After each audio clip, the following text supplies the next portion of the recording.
जय गुरु जी को मेरा प्रणाम और गुरु जी की सारी संगत को भी मेरा कोटि कोटि प्रणाम। शुक्राना है उस मालिक का जिन्होंने आज फिर मेरे को सत्संग की सेवा बख्शी है। मैंने पहले भी अपना सत्संग शेयर किया था और गुरु जी के तो गुण कितने भी गाओ उनकी महिमा कभी कम नहीं हो सकती, कभी ख़त्म नहीं हो सकती। इतनी ब्लेसिंग्स, इतनी कृपा मालिक अपने भक्तों पे करते हैं। हमें जब गुरु जी का बुलावा आया तो सोचो, जब हमने जाना शुरू कर दिया तो वो टाइम आज हमारी लाइफ का ऐसा लगता है वो गोल्डन टाइम था जो हमने गुरु जी के साथ बिताया। हम लोग गुरु जी के पास जाते थे, चारों दिन जाना, गुरु जी के दर्शन करने, उनकी ब्लेसिंग्स लेनी, लंगर खाना। और गुरु जी को जैसे गुरु जी अपने दरबार में जब आते थे अपने रूम से तो इतनी फ्रेगरेंस आनी गुरु जी की। अगर हम गुरु जी को माथा टेकते थे और हमारा जो माथा जैसे गुरु जी के चरणों से कभी टच हो जाता था तो हमारे माथे से इतनी फ्रेगरेंस आती थी। कभी हमारी चुन्नी अगर गुरु जी के चरणों में लग गई तो उसको हम आके धोते नहीं थे, अलमारी में रख लेते थे। तो कितने दिन तक वो गुरु जी की डिवाइन फ्रेगरेंस हमारे कपड़ों से नहीं जाती थी। कभी गुरु जी के चरणों से हमारे हाथ टच हो जाने तो सारी संगत, उस टाइम सारी संगत आके बाहर और एक दूसरे से गुरु जी की फ्रेगरेंस के बारे में बात कर रही होती थी। वो सब इतना डिवाइन और इतना अच्छा था कि हम बता नहीं सकते। गुरु जी ने जो चोले पहने हम वही सारा टाइम निहारते रहना गुरु जी को कि आज क्या पहना है, आज क्या कौन सा कलर पहना है, आज गुरु जी बहुत सुंदर लग रहे थे। हम यही सब देख के बहुत खुश होते रहते थे। और उन दिनों गुरु जी जैसे अपने हाथ से प्रसाद बांटते थे और संगत को जैसे प्रसाद देते थे और प्रसाद बाहर जाके खा के वापस आते थे। और कभी कभी ऐसा होता था कि वो प्रसाद बचा होता था तो गुरुजी किसी किसी और संगत को भी बुला लेते थे, 8-10 को या किसी थोड़े से लोगों को वापस दोबारा से प्रसाद देते थे। और कभी कभी गुरुजी जैसे अपना गुरुजी का जल प्रसाद आया या चाय प्रसाद आती थी वो कवर्ड होता था और गुरुजी उसमें से कई बार पी के और संगत को दे देते थे। तो हम ये सब देखते रहते थे तो बड़ा मतलब मांगते तो नहीं थे पर इच्छा बड़ी होती थी कि कभी हमें भी गुरुजी का भोग मिलेगा। मतलब गुरुजी के हाथ से जो मिल रहा है वो भी बहुत डिवाइन है सब है, लेकिन जैसे सब देखते थे तो वो भी बड़ी इच्छा होती थी। तो वो इच्छा लेके हम हमेशा ही बैठे रहते थे। एक दिन गुरुजी ने ऐसे प्रसाद अपने हाथ से हमें दिया सारी संगत को और हम लोगों ने बाहर जाके खाया और फिर वापस आए तो उस परात में थोड़ा सा प्रसाद और बचा हुआ था। और सबकी नज़र उस टाइम गुरुजी के ऊपर होती थी कि कहीं गुरुजी हमें बुलाए और हम ना देख पाए, कहीं मिस ना हो जाए। तो सब गुरुजी के एकदम एकटक गुरुजी को निहार रहे होते थे। और उस टाइम गुरुजी ने पहली बार, हमने कभी गुरुजी को खाते हुए नहीं देखा था कि गुरुजी खुद कुछ खा रहे हैं। उस दिन गुरुजी ने थोड़ा सा प्रसाद ऐसे उछाल के अपने मुंह में डाला और परात में फिर बिल्कुल थोड़ा सा प्रसाद बचा हुआ था। और गुरुजी ने उस टाइम मेरे को ऐसे इशारे से अपने पास बुलाया, एक और आंटी को बुलाया और हमें गुरुजी ने वो प्रसाद दिया। और सोचो कि जिसके लिए हम तरसते थे, इच्छा रखते थे, वो गुरुजी ने मेरी इच्छा पूरी की। गुरुजी के भोग लगा हुआ प्रसाद हमें मिला। तो जब हम बाहर प्रसाद खा रहे थे वो और आंटी में हम बहुत खुश हो रहे थे, आपस में गले लग रहे थे कि आज तो हमारा बहुत किस्मत जागी है कि गुरुजी ने हमें प्रसाद दिया है। और उसके बाद जैसे हम लोग जाते रहते थे गुरुजी के पास और यही बात उन दिनों समझ आती थी संगत से भी और सत्संग सुनने को मिलते थे कि गुरुजी से कुछ भी मांगो नहीं, ना उनको अपनी कोई प्रॉब्लम बताओ, ना उनसे कुछ पूछो कि भाई ये कब ठीक होगी, और ना ही तुम बोलो कि ये ठीक कर दो। गुरुजी कहते सी अगर तुसी मनो अपनी प्रॉब्लम दसनी है तो मैं रब का दा, रब जब ठीक कर सकता है तो उन्हें पता भी होंगे ਤੁਹਾਡੀ की ज़रूरत है, ਤੁਹਾਡੀ की प्रॉब्लम है। तो गुरुजी से ना तो तुम मांगो और ना पूछो ना बताओ। और गुरुजी अंतर्यामी है। जैसे हम भी गए थे तो हमारी जो भी कोई प्रॉब्लम थी हमने ना गुरुजी से वो बताई ना उन्होंने पूछी और तीसरे दिन ही गुरुजी ने हमें ब्लेस किया था। और मतलब अंतर्यामी है, वो रब है, उनके लिए कुछ भी करना मुश्किल नहीं है। वो हर एक सोल के साथ कनेक्ट है, हर एक सोल की उनको पता है उसको क्या चाहिए, लेकिन समय जो है वो गुरुजी के हिसाब से होता है कि वो समय आने पर आपको देते हैं। हम गुरुजी के पास जब जा रहे थे तो अभी थोड़ा टाइम ही हुआ था, हमें 3-4-5 महीने हुए थे। तो 31 दिसंबर आया तो हमने सोचा कि रात को हमने खाना वाना खा के ऐसे दिल में सोचा कि हम ना जाके मंदिर माथा टेक आते हैं। तो हमने कहा जो बाहर मेन गेट है मेन रोड का, हम लोग वहाँ जाएंगे और वहाँ से बस माथा टेक के गुरुजी को प्रणाम करके आ जाएंगे। और जब हम वहाँ पहुँचे वहाँ एम्पायर स्टेट, तो हमने सोचा कि चलो बाहर मेन गेट के क्या, हम मंदिर के गेट तक चले जाते हैं और गेट से हम माथा टेक के वापस आ जाएंगे। मैं थी, मेरे हस्बैंड और मेरे दोनों बच्चे, हम चारों गए थे। और जब हम अंदर गए एम्पायर स्टेट तो देखा गेट खुला हुआ, लाइट जल रही है और बाहर उन दिनों एक बाल्टी में पानी रख देते थे कि संगत लंगर खा के हाथ धोएगी और टॉवल्स धोते थे वहाँ पर, वो सब इंतज़ाम था। तो हमने सोचा कि आज तो गुरुजी का दरबार लगा हुआ है, क्योंकि वैसे उस दिन वो संगत डे नहीं था, तो हमें पता नहीं था कि वो दरबार लगा होगा। तो हम अंदर गए तो दरवाज़ा बंद था। हमने नॉक किया तो एक सेवादार ने बोला कि हाँ जी बोलिए। हमने कहा कि गुरुजी के दर्शन करने हैं। तो वो बोलते आपको गुरुजी ने बुलाया आज? तो हमने कहा नहीं, बुलाया तो नहीं, वही हम तो चारों दिन ऐसे ही आते हैं बिना बुलाए।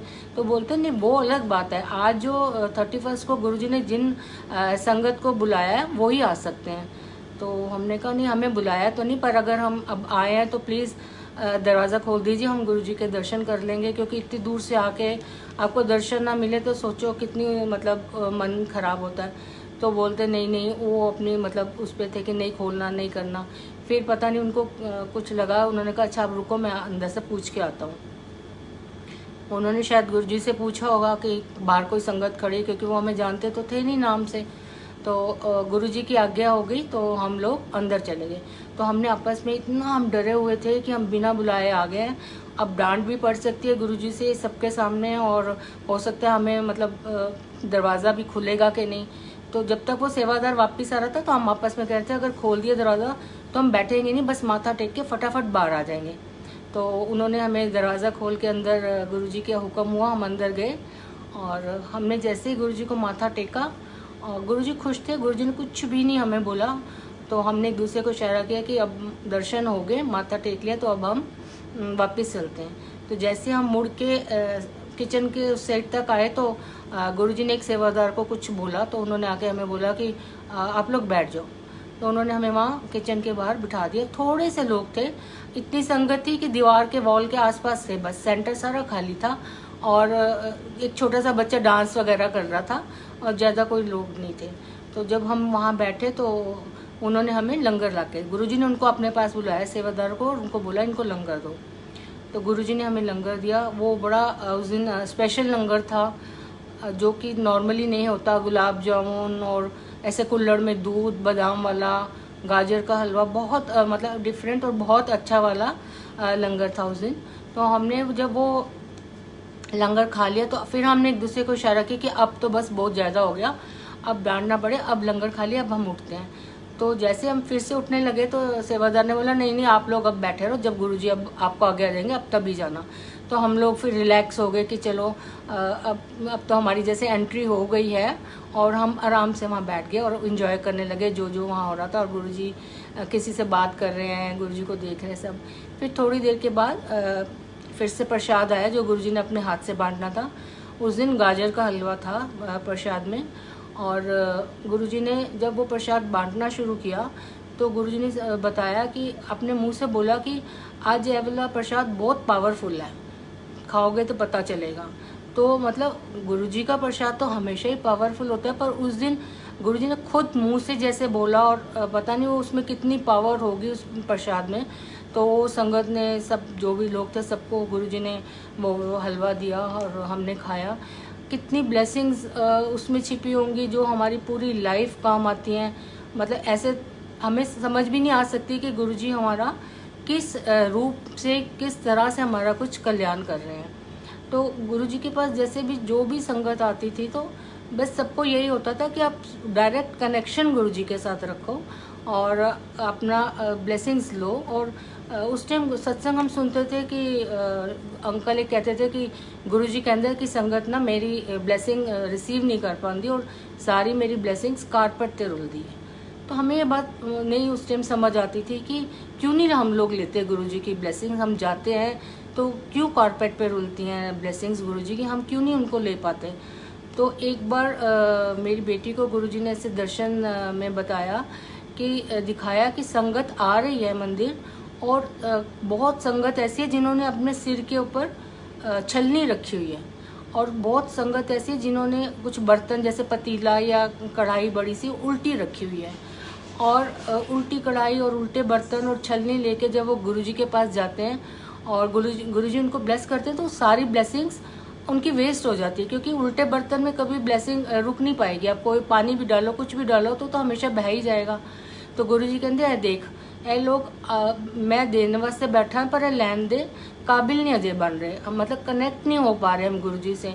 कुछ हमारे कर्म ऐसे आते हैं, जैसे गुरुजी के अंदर से कि जो बर्तन है थोड़ा पांडा है बड़ा मैला है, अगर आप किसी भी खराब बर्तन में कोई खाने की चीज़ भी डालोगे तो वो वेस्ट हो जाती है, वो आप खाने के लायक नहीं रहती, उसमें मिट्टी है या गंद है।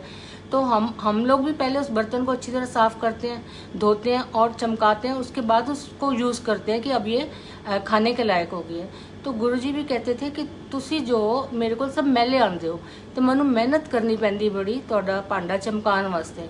तो अब वो गुरुजी हमें शब्द सुना के, लंगर खिला के और सेवा दे के, मतलब बहुत तरीके से गुरुजी बहुत मेहनत करके हम सबकी मतलब हम सबको क्लियर करना चाहते थे, ताकि हम क्लियर हों, साफ़ हों और गुरुजी की ब्लेसिंग्स जो हैं वो लेने के काबिल बन सके। उनके घर में तो कोई देर नहीं है, लेकिन बस हमारी लेने में देर है। तो हमें गुरुजी के हिसाब से जैसे चलना है। गुरुजी का तो कुछ भी मुश्किल है ही नहीं कि भाई बहुत गुरुजी के रूल्स हैं। गुरुजी का एक ही रूल है कि अच्छे इंसान बनो, सब पे दया करो, भला कर सकते हो भला करो, नहीं कर सकते तो बुरा तो किसी का भी ना करो, ना सोचो, चुगली ना करो। ये छोटी छोटी बातें हैं गुरुजी की, और उन सब बातों के साथ गुरुजी का एक है कि गुरुजी का आप नाम जपो। आप गुरुजी का कुछ भी नितनेम आप करते हो, गुरुजी ने कभी ये नहीं बोला कि आप जो पूजा पाठ करते हो वो छोड़ के आओ। गुरुजी कहते हैं मैं कोई नवा धर्म नहीं चलाना, जो चल रहा है आप जो करते हो वो करो, लेकिन आसरा एक रब का, एक गुरु का ही रखना है हमें। और जो भी आप नितनेम करते हो, गुरुजी वैसे शिव पुराण पढ़ने के लिए बोलते थे कि शिव पुराण पढ़ा करो। तो जो संगत जिनको नहीं पता ये बात, तो अब जैसे सावन का महीना चल रहा है, बहुत अच्छा टाइम है, आप लोग शिव पुराण शुरू कर सकते हो। गुरुजी कहते थे समझ आए या ना आए, जब आप शिव पुराण शुरू करते हो गुरुजी की ब्लेसिंग्स आपके साथ शुरू हो जाती हैं। क्योंकि हम लोगों को तो इतना है ही नहीं बुद्धि कि हम इतने बड़े बड़े पुराण समझ सकें या उनके बारे में पता करें कि क्या लिखा है, इसका क्या मतलब है। गुरुजी कहते थे बस पढ़ो, नहीं समझ आती कोई गल नहीं, एक नियम बनाओ, उन्हें पढ़ो। और जब हम वो शिव पुराण पढ़नी शुरू करते हैं तो जो गुरुजी की ब्लेसिंग्स हैं वो हमेशा हमारे साथ शुरू हो जाती हैं। हम लोग उन दिनों चारों दिन एम्पायर स्टेट जाते थे और मंडे को हम बड़े मंदिर जाते थे, बस बाकी दिन बड़ा मंदिर बंद होता था। तो हम लोग मंदिर जाते थे, मंडे को चले गए, या मंडे भी बहुत दिनों के बाद शुरू हुआ था। पहले सिर्फ फंक्शंस के टाइम ही गुरुजी के 4-5 दिन पहले खुलता था और आप लोग सफाई करने के लिए जाते हो। तो ऐसे एक बार हम लोग बड़े मंदिर जब गए, और मंडे का दिन था उस दिन तो, और शाम के टाइम शिवलिंग के ऊपर इतनी बड़ी जोत प्रकट हुई। जोत ऐसे प्रकट हुई जैसे कोई प्रोजेक्टर चलता है और पर्दे पे एक मूवी चल रही होती है, उस तरह से शिवलिंग का वो पार्ट जो कि पार्किंग की साइड दिखता है, उसके ऊपर जोत प्रकट हुई। और शाम तक बहुत बड़ी हुई वो जोत, और बहुत लोगों ने दर्शन किए। कई लोगों ने फ़ोन करके अपने और मेंबर्स को भी, घर के मेंबर्स को, अपने फ्रेंड्स को बताया, तो बहुत लोगों ने शाम तक वो उस जोत के दर्शन किए। तो किसी जोत को प्रकट करना शिवलिंग पे और उस जोत को दर्शन करके कितनों का कल्याण करना, तो ये कोई आम जो गुरु होता है या कोई ऐसे बात नहीं कर सकते। जो सच्चे रब है हमारे गुरुजी, ये वही कर सकते हैं। किसी को ब्लेस कर देना, किसी को मुंह से थोड़ा सा कुछ बोल के उसकी बात पूरी कर देनी, ये उनमें इतनी पावर है कि वो सब हमारे को ब्लेस करते रहते हैं। हम लोग हमेशा जाते थे और देखते थे कि सुनते थे उन दिनों की गुरुजी किसी को डुगरी साथ चले गए, कभी किसी शादी में गुरुजी संगत को साथ लेके चले जाते थे, और बहुत फिर वो लोग आके आपस में डिस्कस करते थे और बड़े बताते थे कि हम तो इतनी कारें गई, हमने ये एंजॉय किया, हमने वो एंजॉय किया, रास्ते में गुरुजी ने ऐसे किया। तो हम लोग ऐसे सोचते थे कि हम उन दिनों बहुत नए थे, पर मन तो सबका ही होता है कि गुरुजी के साथ हम भी कभी, गुरुजी हमें भी कभी अपने साथ कहीं लेके जाएंगे। तो हम सोचते थे पता नहीं हम इस काबिल कभी बनेंगे, तो देखेंगे जब गुरुजी लेके जाएंगे हमें तो हम जाएंगे। तो एक दिन अभी हम मतलब जैसे गए थे तब उन दिनों बड़े मंदिर में अभी फंक्शन स्टार्ट नहीं हुए थे, तब तो कोई भी फंक्शन अभी नहीं होता था, एम्पायर स्टेट में ही होते थे। तो 1 जनवरी की बात है और हम लोगों ने उस दिन एक कार ली नहीं, तो हमें जो पुरानी संगत थी उन्होंने बोला कि आप लोग जैसे कोई घर लेता था या गाड़ी या दुकान, तो वो चाबियां लेके जाते थे और गुरुजी को देते थे और गुरुजी उनको ब्लेस करते थे। तो हमें भी संगत ने बोला कि आप भाई गुरुजी से चाबियां ब्लेस करा लेना। तो हम लोग उस दिन बहुत रश था, लंगर का ऊपर तक भरा हुआ था। तो गुरुजी को हमने बोला गुरुजी नवी गड्डी लेती है, गुरुजी ने ब्लेस कर दिया। उसके बाद जैसे लंगर खा के सब लोग आज्ञा लेते थे और उसके बाद छुट्टी होती थी। तो मेरे अंकल ने जैसे उनको पहले लंगर मिल गया था और वो लंगर खा के गुरुजी से आज्ञा लेने के लिए आए, और मैं उस टाइम गुरुजी के पास ही मेरे को जगह मिली थी, एकदम सिंहासन के पास हम लोग लंगर खा रहे थे। तो जैसे मेरे अंकल ने गुरुजी को मत्था टेका तो गुरुजी ने बोला कि बड़े मंदिर चलो चलो, बड़े मंदिर चलो। तो अंकल ने कहा अच्छा जी, और अंकल बाहर आ गए और मैं अभी लंगर खा रही थी। तो मैंने देखा गुरुजी सबको तो नहीं, 1-2 लोगों को औरों को बोला कि बड़े मंदिर चलो। तो मैं बहुत खुश हो गई कि चलो गुरुजी ने पहली बार हमें अपने साथ लेके कहीं जा रहे हैं, वो भी बड़े मंदिर जो कि धरती का स्वर्ग है, इससे बड़ा तो कोई जगह ही नहीं है। तो मैं भी जल्दी से जैसे लंगर ख़त्म होके बाहर आई तो मैंने अंकल को बोला कि चलो आज तो बहुत मज़े हो गए, गुरुजी ने बोला बड़े मंदिर चलो तो फटाफट चलते हैं। तो अंकल बोलते नहीं, गुरुजी ने बोला बल्ले बल्ले हो गई। मैंने कहा नहीं, गुरुजी बहुत पंजाबी बोलते थे और काफ़ी फास्ट बोलते थे। तो अंकल को उन दिनों इतनी पंजाबी आती नहीं थी तो उनको शायद समझ नहीं पड़ी। तो मैंने कहा नहीं, गुरुजी ने बोला बड़े मंदिर चलो। कहते नहीं, हमें कैसे गुरुजी बोल सकते हैं बड़े मंदिर, मैं बिना पूछे तो जाऊंगा नहीं, अगर नहीं बुलाया और हम चले गए तो वो तो ठीक बात नहीं हुई, क्योंकि हर कोई गुरुजी की आज्ञा में ही रहना चाहता है। हर कदम पे हम यही चाहते हैं कि हम जो भी काम करें वो गुरुजी की आज्ञा के, उनकी रजामंदी में हो। अगर नहीं बुलाया तो नहीं जाने में ही हमारी भलाई है। तो अंकल अब दोबारा पूछने में भी बड़ा डर लग रहा था कि जाएंगे तो कैसे पूछेंगे। तो अंकल कहते भाई बिना पूछे तो मैं जाऊंगा नहीं। अंकल फिर गए तो अंकल ने गुरुजी से पूछा कि गुरुजी आपने बड़े मंदिर जाने के लिए बोला है। तो गुरुजी कहते हाँ हाँ चलो पहुँचो चलो पहुँचो। तो हम लोग दोनों बच्चे भी थे उस दिन, हम लोग बड़े मंदिर गए। और बड़े मंदिर में जैसे कहते हैं ना जंगल में मंगल हो जाता है, एकदम से सारी लाइटें जल गई, पूरा मंदिर जगमग हो गया। थोड़े से लोग थे, साथ ही साथ गुरुजी भी आ गए। इतनी ठंड थी, सब ने स्वेटर शॉल जैकेट्स पहने, टोपियाँ पहनी। गुरुजी ने एक नॉर्मल पैंट शर्ट पहनी हुई पतली सी और ऊपर एक शॉल ली हुई बस। और गुरुजी के साथ साथ हम मंदिर गए और हॉल में सब लोग बैठ गए। और थोड़ी देर के बाद गुरुजी भी आए और गुरुजी वहाँ सिंहासन पे नहीं बैठे, गुरुजी हमारे साथ नीचे ही बैठ गए। जहाँ से गुरुजी के रूम से एंट्री होती है हॉल की, वहाँ अंदर आके साइड में दीवार के साथ गुरुजी नीचे ही बैठ गए। और जो संगत थी वो भी सब आसपास बैठ गई। गुरुजी किसी किसी से बातें करते रहे। फिर चाय प्रसाद आ गई, चाय प्रसाद बांटा गुरुजी ने। उसके बाद गुरुजी ने कोई मिठाई प्रसाद आ गया, गुरुजी ने वो अपने हाथ से हम सबको दिया। और ऐसे हम काफ़ी टाइम 1-2 घंटे हम थोड़े से लोगों के साथ वो हमने टाइम गुरुजी के चरणों में बिताया। गुरुजी ने बहुत ब्लेसिंग्स दी। उसके बाद गुरुजी ने बोला चलो छुट्टी हो गई, उन सारे अपने अपने घर चलो। तो बारी बारी सब लोग अपने अपने घर पे गए। मतलब जैसे आप कितनी जर्नी करते हो लेकिन कोई एक जर्नी आपकी हमेशा याद रहती है कि वो ट्रिप हमारा बहुत अच्छा था, कि ये सब हमारा सफ़र भी अच्छा था, हमारा होटल भी अच्छा था, बहुत अच्छा साथ था सब। तो आप वो वाली जर्नी जैसे कभी भूल नहीं पाते। तो हम लोग भी जैसे गुरुजी ने हमें अपने साथ बड़े मंदिर ले गए, तो ये वाली जर्नी हमारी ज़िंदगी की बहुत बड़ी बात है हमारे लिए। और उसको हम आज तक याद करके बहुत खुश होते हैं कि मालिक ने हम पे कृपा करी और हमें अपने साथ लेके चले गए हैं। और उसके बाद जैसे हम लोग जाते रहे तो थोड़े टाइम के बाद फिर ये हुआ कि 1 साल के बाद कि एक कार और लेनी है हमको, और बच्चे बोले कि बड़ी कार लेनी है। अंकल बोलते नहीं, दिल्ली में ट्रैफिक बहुत है, छोटी कार ठीक रहती है पार्किंग के लिए भी और ट्रैफिक में चलाने के लिए भी। तो ना छोटी कार आ रही थी ना बड़ी कार आ रही थी, क्योंकि मतलब ना बच्चे मान रहे थे ना अंकल। तो हमने कहा अच्छा हम गुरुजी पे छोड़ देते हैं, जो गुरुजी कहेंगे हम वो ही लेंगे। और थोड़े दिन के बाद गुरुजी ने मेरी बेटी को दर्शन दिए और बोला कि ऐसा सोचना कि चिट्टी होंडा सिटी ले लो। तो इसने मुझे बोला कि मम्मी ऐसे ऐसे रात को गुरुजी ने बोला कि चिट्टी होंडा सिटी ले लो। चिट्टी का क्या मतलब होता है? मैंने कहा मतलब वाइट गाड़ी बोला गुरुजी ने। तो हमने कहा चलो हम अंकल को हमने कहा बताते हैं कि भाई गाड़ी लो।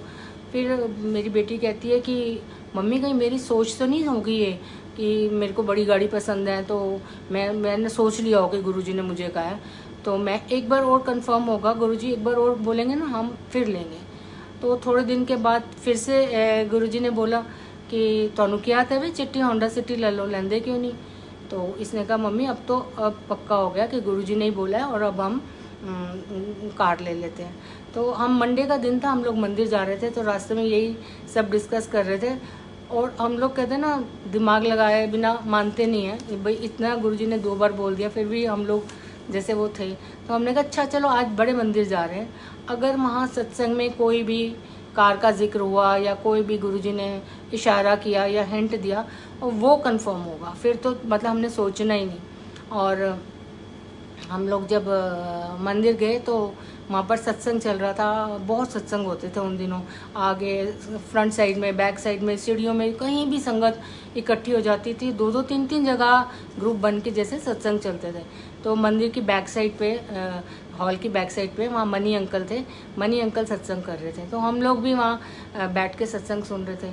तो मनी अंकल ऐसे सत्संग करते करते कहते हैं कि जो भी गुरुजी के पास आता है उसका ना स्टैंडर्ड हमेशा हाई होता है, वो कभी पीछे नहीं मुड़ता। जैसे कोई एक स्कूटर है जिसके पास, तो वो कार में आना शुरू हो जाएगा, और अगर किसी के पास एक कार है तो उसके पास 2 कारें हो जाएंगी। फिर वो करते करते बात करते करते कहते हैं जैसे किसी के पास सेंट्रो है और वो होंडा सिटी ले ले।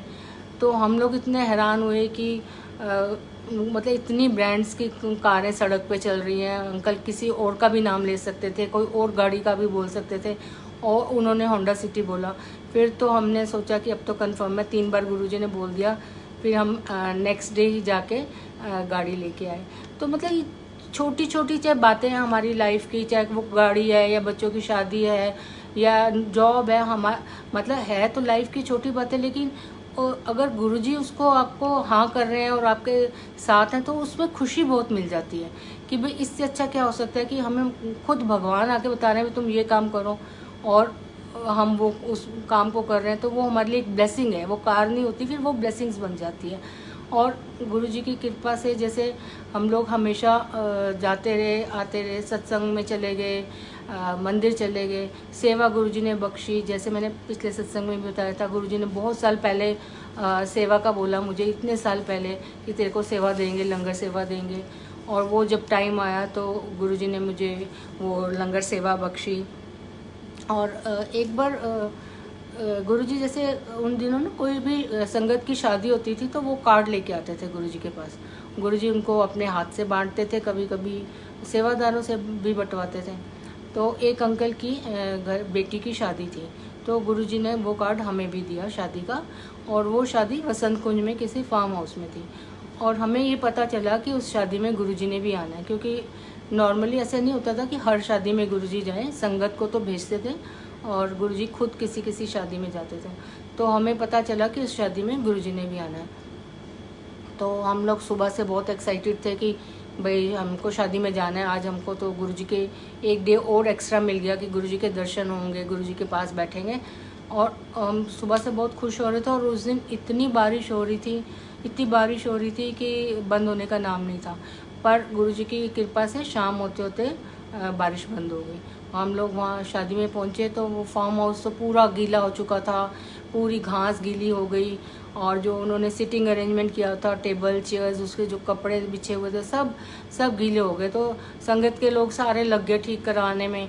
जो अंकल लोग थे संगत के, उन्होंने ऐसे ऊपर पैंट फोल्ड कर ली, आंटियां भी साड़ी ऊपर कर करके चल रही थी, क्योंकि नीचे वो पूरा गीला था तो कपड़े गंदे हो जाएंगे। तो ये सब हो रहा था। फिर एकदम से संगत ने मतलब पता शोर मचा कि गुरुजी आ गए, गुरुजी आ गए। तो हम सब लोग गेट की तरफ भागे गुरुजी का वेलकम करने के लिए। तो गुरुजी आए। गुरुजी बहुत फास्ट चलते थे, उनके साथ कोई चल नहीं सकता था। तो जैसे ही गुरुजी आए, गुरुजी जल्दी जल्दी चलते हुए अपने, उन्होंने जो वहाँ पर सिंहासन उनका बैठने के लिए बनाया हुई थी जगह, गुरुजी वहाँ जाके बैठ गए। और सारी संगत भी उस स्टेज के आसपास सब बैठ गए, गुरुजी को देख रहे हैं, गुरुजी से बातें कर रहे हैं। और सबके पैर गंदे, इतना कीचड़ लगा हुआ जूतों में, कपड़े गंदे। और उसके बाद गुरुजी ने जैसे बैठे बैठे पैर ऊपर करा अपना, और गुरुजी के शूज़ ऐसे जैसे कोई ब्रांड न्यू शूज़ पहन के आए। उस पर एक भी मिट्टी, एक भी घास, कुछ भी नहीं लगा हुआ था। तो हम जैसे सुनते थे संगत से कि भाई गुरुजी अपने पैर धरती पर नहीं रखते, गुरुजी हमेशा धरती से थोड़ा ऊपर चलते हैं। तो वो हमने उस दिन देखा कि सच में गुरुजी के पैरों में, गुरुजी के शूज़ में कहीं भी कोई मिट्टी नहीं, कोई गंद नहीं, कुछ नहीं लगा हुआ था। हम लोग बैठ के एंजॉय कर रहे थे, गुरुजी के पास शादी देख रहे थे। ऐसे एक और अंकल की बेटे की रिसेप्शन थी कैंटेरियम में, तब भी गुरुजी ने हमें तब सारी संगत को इनविटेशन था उसके लिए, तब भी हम गए। और सर्दियों के दिन थे और दिल्ली कैंट में बहुत फॉग होती है और बहुत धुंध थी उस दिन। और गुरुजी बैठे हैं सिंहासन पर और हम सब बैठे हैं। तो गुरुजी के अंदर, चलो व्याते आए हो, जाओ खाओ पियो ऐश करो। तो सारे लोगों को फिर गुरुजी ने बोला मतलब खाना वाना खाने गए। और किसी का ध्यान खाने में ही नहीं होता था, किसी का किसी चीज़ में नहीं होता था, सबको होता था बस जितना ज़्यादा से ज़्यादा हम गुरुजी के दर्शन कर सकते हैं, हम गुरुजी के दर्शन कर लें। अगर गुरुजी कुछ कह रहे हैं वो सुन लें, चाहे वो किसी और से भी कह रहे हैं तो वो बात भी कानों में पड़ जाती थी। तो कई बार लगता था वो मैसेज हमारे लिए भी है। तो सब लोग जो है वो गुरुजी को कोई भी छोड़ना नहीं चाहता था और सब गुरुजी के आसपास बैठ गए। तो उन दिनों जब हम गए थे मंदिर, तो जलंधर मंदिर के बारे में भी हमें पता चला कि गुरुजी का एक मंदिर जलंधर में है। तो संगत कहती थी कि गुरुजी कहते वो मेरा हेड ऑफिस है। और हमने जलंधर मंदिर के भी दर्शन नहीं किए थे और हमारा बहुत मन होता था कि हम लोग जलंधर जाएं, कभी दर्शन करके आएँ मंदिर के। पर ऐसा कुछ चांस बन ही नहीं रहा था कि हम लोग जाएं जलंधर। और मालिक को पता है कि किसके मन में क्या इच्छा चल रही है, वो क्या बैठ के सोचता है दरबार में, उसका क्या मन हो रहा होता है। तो जैसे गुरुजी ने हमारा वो जलंधर जाने का जैसे प्रोग्राम बनाना था, तो वहाँ पर होशियारपुर में कोई शादी थी, कोई एक जज अंकल थे संगत के, उनकी बेटी की शादी थी। तो गुरुजी ने हमें कार्ड दिया कि शादी में जाना है। तो मैं और मेरे अंकल हम लोग होशियारपुर चले गए शादी में। वहाँ पर शादी में मतलब वो जो संगत थी उन्होंने हम सारी जो संगत थी ऐसे उनका वेलकम किया, इतना मतलब जैसे वो गुरुजी का वेलकम कर रहे हैं, इतनी इज्जत बख्शी, यहाँ बैठो, ये खाओ, ये कमरा दो, वो सामान नहीं उठाने दे रहे, मतलब बहुत इज्जत। ऐसे लग रहा था कि गुरुजी इतनी इज्जत के हम मतलब लायक हैं भी जितनी आप दिला रहे हो हमें। और हमने वो सुबह की अगले दिन मॉर्निंग की शादी थी, वहाँ पर गुरुद्वारे में फेरे होने थे। तो रात को दिल्ली से एक और संगत आई, तो उन्होंने बोला कि सुबह ना आप लोग अकेले मत जाना, हम लोग इकट्ठे चलेंगे। तो वो बहुत पुरानी संगत थी, तो मैं बहुत खुश हो गई कि अंकल के पास तो बहुत सत्संग है और अब हम पूरे रास्ते सत्संग सुनते हुए जाएंगे। तो रात सुबह जब हम उठे तो उन्होंने बोला कि हम लोग ना पहले जलंधर मंदिर चले जाएंगे, वहाँ माथा टेकेंगे और फिर दिल्ली जाएंगे। तो ये सुन के तो मैं और खुश हो गई कि गुरुजी जलंधर का मंदिर भी हम आज दर्शन कर लेंगे इसी बहाने, नहीं तो हम तो काफ़ी टाइम से सोच रहे थे और जा ही नहीं पाते थे। पर जब सुबह उठे तो बहुत धुंध थी, वो कहते जी गाड़ी नहीं चल पाएगी, लेट निकलेंगे तो बहुत लेट हो जाएगा, तो हम लोग अब इस बार जलंधर नहीं जाएंगे, हम लोग वापस दिल्ली सीधा जाएंगे। तो बहुत मन उदास हो गया क्योंकि वही थोड़ी देर पहले तो प्रोग्राम बना था और एकदम से कैंसिल हो गया। और इतनी देर में एक अंकल आए और वो पंजाब के थे। तो वो कहते हैं ये वाले अंकल को कि आप ऐसे कैसे दिल्ली जा सकते हो वापस, आप पंजाब आओ और गुरुजी के मंदिर के दर्शन ना करो तो ये तो बात ठीक नहीं है, और गुरुजी भी आपको डांटेंगे कि पंजाब गया सी तो मंदिर क्यों नहीं गया। तो वो अंकल कहते हैं कि मेरे को दिल्ली में एक शादी अटेंड करनी है तो मेरे को देर हो जाएगी। तो उन्होंने कहा नहीं, शादी तो होती रहेगी, आप पहुंच जाओगे, गुरुजी पहुंचा देंगे। हम सब 5-7 कारें जैसे सब जा रहे हैं, सारी संगत जा रही है, तो आप लोग चलो। और मतलब जैसे ना करते करते गुरुजी ने उन संगत को भेजा, उन्होंने हमारा प्रोग्राम बनवा दिया। हम सब जलंधर जाने के लिए चल पड़े। और रास्ते में हाईवे पे वो अंकल बहुत पुराने संगत के थे, तो उन्होंने जगह जगह का बोला यहाँ गुरुजी चाय पीते थे, वहाँ उन्होंने हमें चाय पिलाई। फिर उन्होंने बोला यहाँ से गुरुजी सारी संगत को शक्कर लेके देते थे, उन्होंने वहाँ से हमें शक्कर लेके दी। तो मतलब वो जैसे होता है ना, काफिला गुरुजी का चल रहा था और पूरे रास्ते हम इंजॉय करते हुए, खाते पीते और सत्संग सुनते हुए हम जलंधर मंदिर गए। वहाँ हमने माथा टेका, पहली बार जलंधर मंदिर देखा। बहुत ज़्यादा डिवाइन जैसे फीलिंग आई, बहुत जैसे ब्लेस्ड हुए हम उस दिन। और वो अंकल हमें पूरा टाइम दिल्ली तक, और बेचारे हमें सत्संग सुनाते रहे। वो थक जाए बोल बोल के, 2 मिनट के लिए जैसे वो चुप हो तो मैं मन में बोलूँ गुरुजी अंकल को बोलो ना और सत्संग सुनाएं, ये दिल अभी भरा नहीं। मैं बार बार यही बोलूँ, ये दिल अभी भरा नहीं। वो अंकल बेचारे फिर सत्संग शुरू हो जाए। मतलब उन्होंने हमें इतने सत्संग सुनाए, तो फिर बाद में बोलते हैं और सुनाऊंगा ज़्यादा तो आपको डाइजेस्ट नहीं होंगे, क्योंकि गुरुजी के जो कई सत्संग ऐसे हैं जो बहुत सालों बाद आपको समझ आ सकते हैं, इतनी जल्दी आपको नहीं आएंगे, इसलिए आज के लिए इतना ही। और उन्होंने हमें उस दिन इतने सत्संग सुनाए कि वो कितने दिन तक हम उस सत्संग के जैसे कहते हैं ना नशे में डूबे रहे कि भाई अच्छा गुरुजी ऐसे भी करते हैं, गुरुजी ने ऐसे भी किया, गुरुजी ऐसे भी ठीक कर देते हैं, गुरुजी किसी के लिए स्पेशल ट्रेन निकाल देते हैं। मतलब हम सुन सुन के जैसे बहुत हैरान भी हो रहे थे और बहुत खुश भी हो रहे थे कि कैसे कैसे गुरुजी करके और अपनी संगत को सत्संग भी सुनाते रहते हैं और उनको ब्लेस भी करते रहते हैं। जब हम लोग गुरुजी के पास गए तो मेरी बड़ी वाली बेटी जब MBA कर रही थी, तो उसको जॉब का उन दिनों कंपनियों ने आना शुरू करना था कैंपस में। तो उसने मुझे बोला मम्मी गुरुजी को प्रेयर करो ना कि मेरी अच्छे से कहीं जॉब लग जाए। तो मैंने कहा गुरुजी से क्या मांगना, उनको तो सब पता है, तो फिक्र मत कर, गुरुजी बहुत अच्छा करेंगे। और उसकी जब जॉब लगी, उसकी पहली जो जॉब लगी, उससे पहले जैसे इंटरव्यू वगैरह चल रही थी, तो मेरी छोटी बेटी को गुरुजी ने ऐसे एक दिन ड्रीम में दिखाया कि सी दिखाया और वो 5 स्टार होटल दिखाया, और वो हम लोग जैसे 5 स्टार होटल में और सामने पूरा सी दिख रहा है।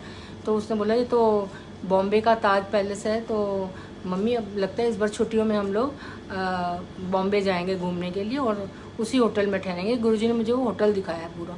तो हमने कहा ठीक है, गुरुजी ने दिखाया है तो हम ज़रूर कभी जाएंगे। लेकिन हम वो जो दिखाया था हम अपनी तरफ से सोच रहे थे, पर मालिक ने कुछ और सोचा हुआ था हमारे लिए। मेरी बड़ी बेटी की जो जॉब लगी पहली ताज पैलेस में लगी, और उसका जो जॉइनिंग था वो बॉम्बे में ही थी। फर्स्ट 3-4 महीने की जो ट्रेनिंग थी वो बॉम्बे थी। और वो देखो जो गुरुजी ने दिखाया था सी और 5 स्टार होटल, मतलब वो जॉब गुरुजी ने दी, वो ब्लेसिंग गुरुजी ने दी। तो 3-4 महीने जब बॉम्बे रही तो उसका मन नहीं लगा वहाँ।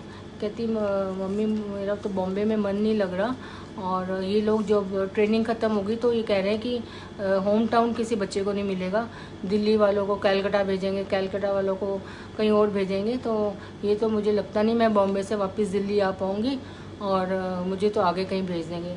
मैंने कहा गुरुजी ने जॉब दी है और गुरुजी को सब पता है, तो उनके ऊपर छोड़ दे, हमारे लिए जो जगह बेस्ट होगी, जहाँ गुरुजी ने भेजना होगा अपने आप भेजेंगे। और फिर जब इनको फाइनल जॉब दी तो इसको दिल्ली उन्होंने वापस बुला लिया।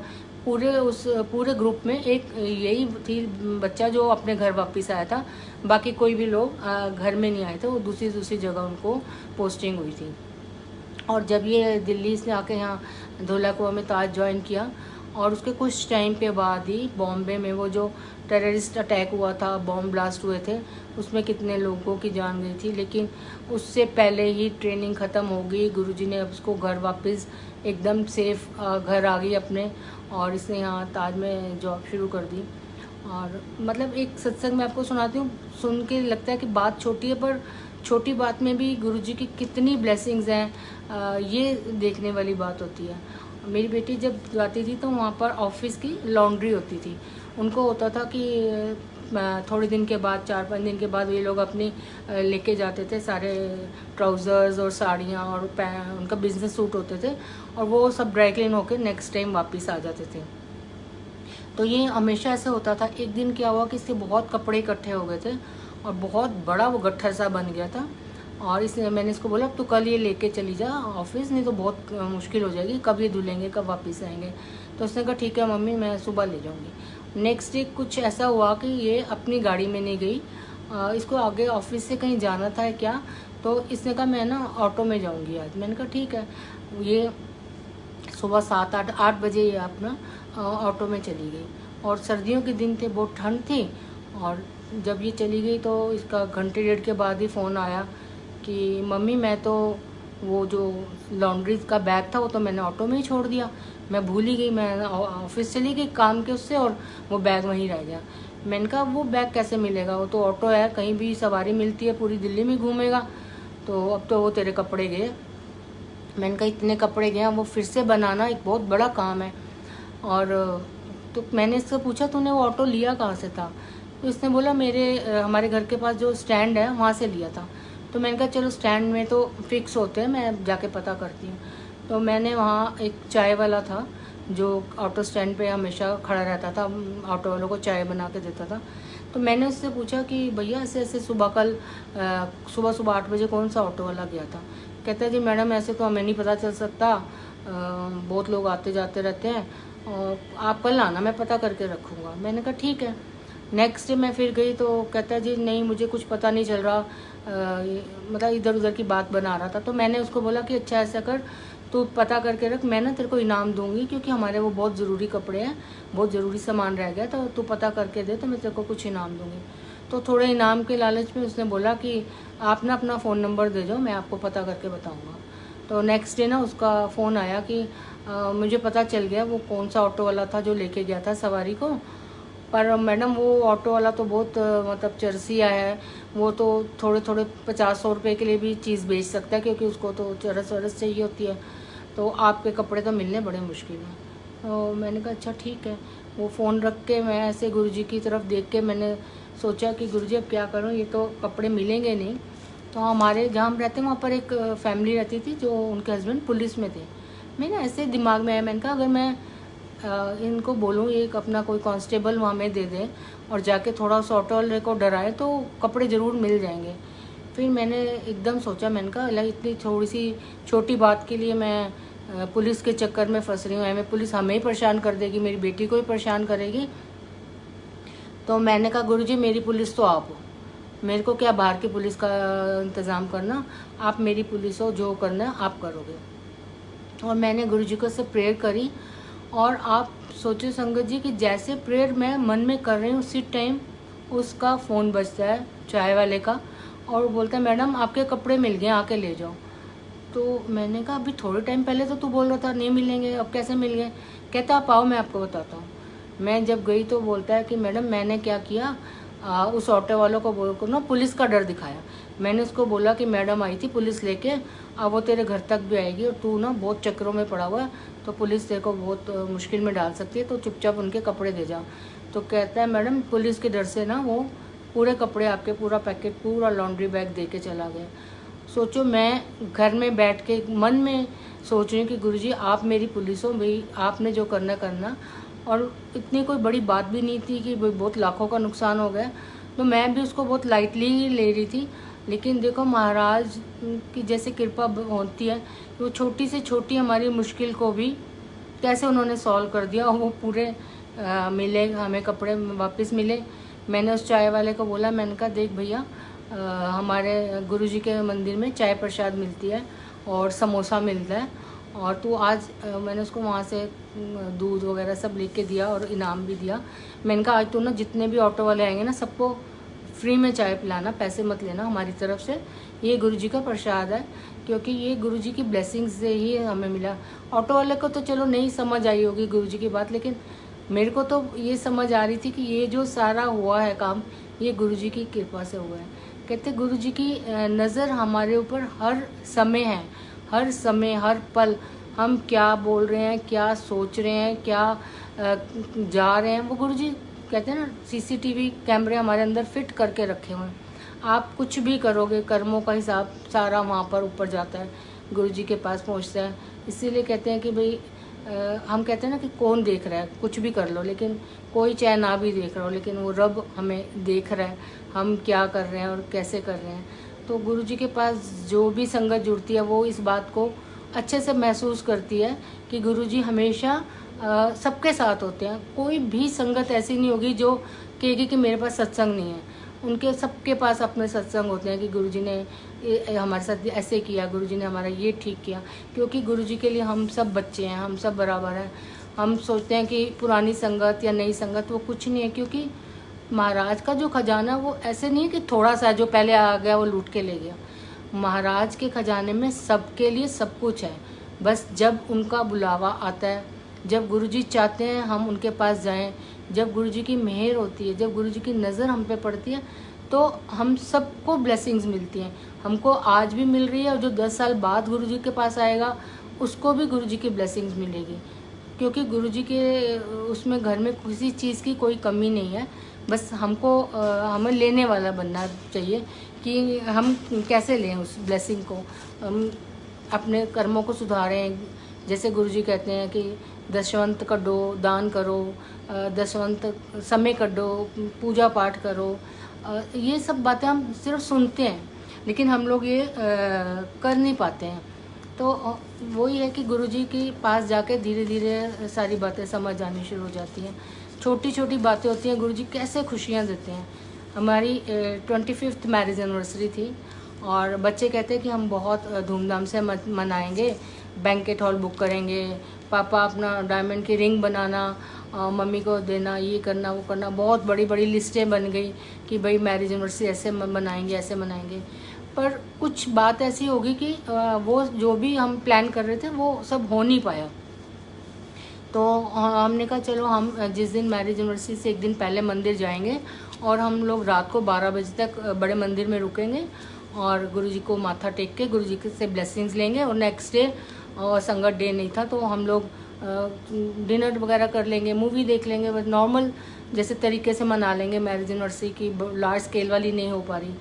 तो जिस एक दिन पहले हम लोग मंदिर गए, और 11 साढ़े 11 तो हमें बज गए। तो हमने माली भैया को बोला कि माली भैया कि आज हम 12 बजे तक रुक सकते हैं। तो वो बोलते हैं हाँ क्यों नहीं रुक सकते, आप रुको। उन दिनों संगत कम होती थी तो जल्दी वाइंड अप हो जाता था, 12 नहीं बजते थे। उसने बोला कि अंदर एक मीटिंग चल रही है, आप लोग हॉल के बाहर बैठो, और मैं 11:15 के करीब आके दरवाज़ा खोल दूँगा हॉल का, आप लोग गुरुजी को माथा टेक लेना। हम लोग बाहर बैठे हुए थे हॉल के बाहर। अंकल, माली अंकल ने हमें चाय प्रसाद भी ला के दिया, चाय प्रसाद पी। उसके बाद उन्होंने जब जैसे दरवाज़ा खोला, हम अंदर गए, हमने गुरुजी को माथा टेका। लेकिन उससे पहले जैसे हॉल बंद हुआ था, तो उन दिनों जो भी कोई फूल लाते थे, माला लाते थे, तो लास्ट में जो सेवादार होते थे वो सारे फूल हटा देते थे। कारपेट पे पूरा झाड़ू लगता था, पूरी चीज़ें अच्छे से सफाई होती थी। गुरुजी का मंदिर आपको सबको पता है कि अभी भी पूरी रात को एक एक चीज़ पूरी वाइंड अप होके ही संगत बाहर निकलती है, सेवादार। ऐसे कोई भी गंद छोड़ के या कुछ अधूरा काम नहीं छूटता था। तो वो कारपेट साफ़ हो चुका था, फूल वगैरह सब उठ गए थे। लेकिन जब हम दोबारा 12 बजे अंदर माथा टेकने गए, तो गुरुजी के चरणों के आगे कारपेट पे 2 बड़े बड़े जयमाला वाले हार पड़े हुए, बहुत बड़े बड़े, जो कि नॉर्मली हम देखते नहीं थे वहाँ मंदिर में। तो मैं और मेरे अंकल एक दूसरे को देख के सोच रहे कि ये हार आए हैं, और ऐसे मन में आ रहा है कि हमारे लिए हैं। जैसे कि आज तक तो हमने कभी मंदिर से एक फूल भी बिना पूछे नहीं उठाया, एक पत्ती भी कभी सोचा भी नहीं कि मंदिर से कुछ चीज़ ऐसे लेके जाएं बिना किस, जैसे कोई दे तो अलग बात है, अपने आप कभी नहीं सोचते थे ना, और मन में आता था। उस दिन पहली बार ऐसे लगा कि ये हार तो हमारे लिए है। हम दोनों ने हार उठाए, अंकल ने मेरे गले में डाल दिया और मैंने अंकल के गले में वो माला डाल दी। और हमने सोचा कि अब वापस हम यहीं रख देते हैं कि भाई लेके नहीं जा सकते, गुरुजी के मंदिर की चीज़ें हम कैसे लेके जाएं। तो माली भैया ने बोला नहीं नहीं, हार फूल तो वैसे भी रात को हट ही जाते हैं, संगत को ही बांट देते हैं, तो ये आप लेके जाओ, ये आपका प्रसाद है। तो अब माली अंकल ने बोल दिया तो हम बहुत खुश हो गए। हमने वो माला लेके हम घर आए। ये गुरुजी की ब्लेसिंग्स हैं। नेक्स्ट डे जैसे हम किसी होटल में डिनर करने गए तो हमें पता नहीं था कि वहाँ पर कुछ ऐसे सिंगर वगैरह आते हैं और कुछ गाना वाने का प्रोग्राम है। तो वहाँ जो उस दिन सिंगर आया था बड़े अच्छे, कोई पंजाबी के ही गाने गा रहा था, जैसे कि गुरुजी के फंक्शंस में पंजाबी चलते हैं और गुरुजी को बड़े पसंद है, वो सब चल रहे थे। और उसने फिर अनाउंस किया कि अगर आज किसी की मैरिज एनिवर्सरी है तो वो अपनी पसंद का भी गाना हमें बोल दे तो हम वो आपको सुनाएंगे। तो हम इतना खुश हुए कि देखो गुरुजी ने हमारी मैरिज एनिवर्सरी कितनी अच्छे से मना दी, हमें जयमाला भी दे दी, हमें डिनर भी करा दिया और ऊपर से गुरुजी के जो पसंदीदा पंजाबी गाने हैं वो भी हमें सुनाई देते। तो वो छोटी छोटी हर बात की खुशियाँ मालिक के साथ हैं। गुरुजी कहते थे जितने त्यौहार हैं, कोई भी त्यौहार आता था, दिवाली, दुशहरा, करवा चौथ, सब गुरुजी के साथ हम मनाते थे। गुरुजी कहते थे जो ਤੁਸੀਂ ਮੇਰੇ ਨਾਲ ਪਾਰਟੀਆਂ ਮਨਾ ਰਹੇ ਹੋ ਨਾ, ਉਹੀ ਉੱਤੇ ਜਾਣੀਆਂ ਤੁਹਾਡੇ ਨਾਲ, ਜਿਹੜੀਆਂ ਤੁਸੀਂ ਆਪ ਜਾ ਕੇ ਪਾर्टियां ਕਰਦੇ हो वो तो ਇੱਥੇ थल्ले ही रह जानी है, वो किसी काम नहीं आनी है। तो सारी संगत जो है वो कोई भी घर में जैसे त्यौहार आता था, कुछ था, हर कोई मंदिर ही भागता था। दिवाली हो, होली हो, करवा चौथ हो, कोई भी दुशहरा हो, छुट्टी है कि नहीं है, सब ने सुबह सुबह अपने घर में जो भी किसी का नियम है पूजा करके और शाम को सब ने दरबार में जाना है और वो सब हम गुरुजी के साथ मनाते थे। तो बहुत अच्छा लगता था कि गुरुजी के साथ ये समय बिता रहे हैं, जो हमारा कहते हैं ना बैकुंठ तक लेके जाएगा हमें ये समय। बहुत टाइम पहले गुरुजी ने मेरी बेटी को एक बार दर्शन दिए और उसको गुरुजी ने ये दिखाया कि गुरुजी सिंहासन पे बैठे हैं और गुरुजी संगत को किसी किसी को ऐसे इशारे से ऐसे ऐसे बुला रहे हैं और गुरुजी सबको दिए दे रहे हैं। और वो जो दिए हैं वो जल रहे हैं, जोत जल रही है, किसी का छोटा है, किसी का बड़ा है, किसी का बहुत बड़ा है। और सारी संगत वो दिए लेके गुरुजी के आसपास खड़ी होकर सोच रही है कि भाई अब क्या करना है, गुरुजी कुछ बताएं, भाई दिए तो हमने ले लिए, अब आगे क्या करना है। तो किसी ने संगत ने पूछा कि गुरुजी की करना है भाई दिए दा। तो गुरुजी बोल रहे करना की है, अगे चल के रोशनी फैलाओ, जोत दे नाल जोत जलाओ। तो उसके बाद वो दर्शन ख़त्म हो गए। और सोचो कि मुझे लगता है कि वो जो गुरुजी ने दिए कहा कि जोत से जोत जलाओ, आगे रोशनी फैलाओ।